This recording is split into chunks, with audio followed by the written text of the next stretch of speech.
साथियों, individual, industry, investment, इन सबका तालमेल भारतीय रेलवे को भी निरंतर आधुनिक बना रहा है।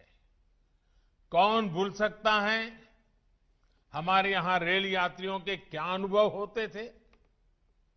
हम भी उन मुश्किलों के साक्षी रहे हैं। शायद ही हम में से कोई ऐसा हो कि जिसको इन मुश्किलों से न गुजरना पड़ा हो। बुकिंग से लेकर यात्रा समाप्ति तक शिकायतों का ही अंबार रहता था। साफ सफाई हो, समय पर ट्रेन चले, सर्विस हो, सुविधा हो या सुरक्षा, मानव रहित फाटकों को खत्म किया जाने वाली बात हो, हर स्तर पर रेलवे में बदलाव लाने की मांग होती रही है। बदलाव के इन कामों को बीते वर्षों में नई गति दी गई है।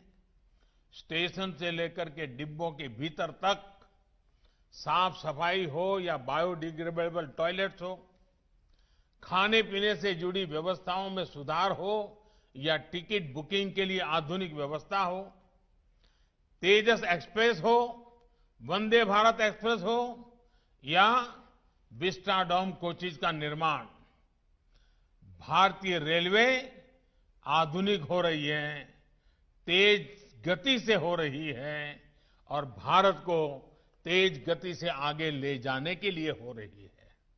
साथियों, बीते 6 साल में नई रेल लाइन, रेलवे लाइनों के चौड़ीकरण और बिजलीकरण पर जितना निवेश किया गया है उतना पहले कभी नहीं किया गया।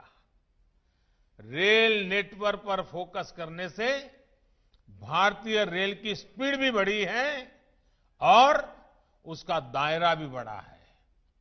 वो दिन दूर नहीं जब नॉर्थ ईस्ट के हर राज्य की राजधानी रेलवे से जुड़ जाएगी। आज भारत में सेमी हाई स्पीड ट्रेन चल रही है। हाई स्पीड ट्रेन के लिए ट्रैक बिछाने से लेकर बेहतरीन टेक्नोलॉजी तक के लिए भारत में ही काम हो रहा है। भारतीय रेलवे आज मेक इन इंडिया से लेकर बेहतरीन इंजीनियरिंग की भी मिसाल बन रही है। मुझे विश्वास है कि रेलवे की ये गति भारत की प्रगति को नई ऊंचाई देती रहेगी।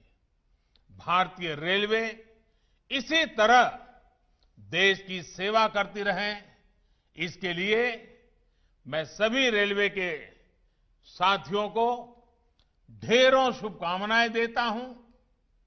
कोरोना काल में रेलवे के साथियों ने जिस तरह काम किया, श्रमिकों को अपने घर पहुंचाया,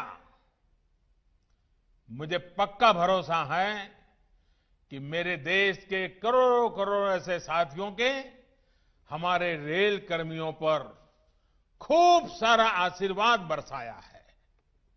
देश के लोगों का रेलवे के हर कर्मचारी पर स्नेह और ढेरों आशीर्वाद दिन प्रतिदिन बढ़ते रहे, यही मेरी कामना है।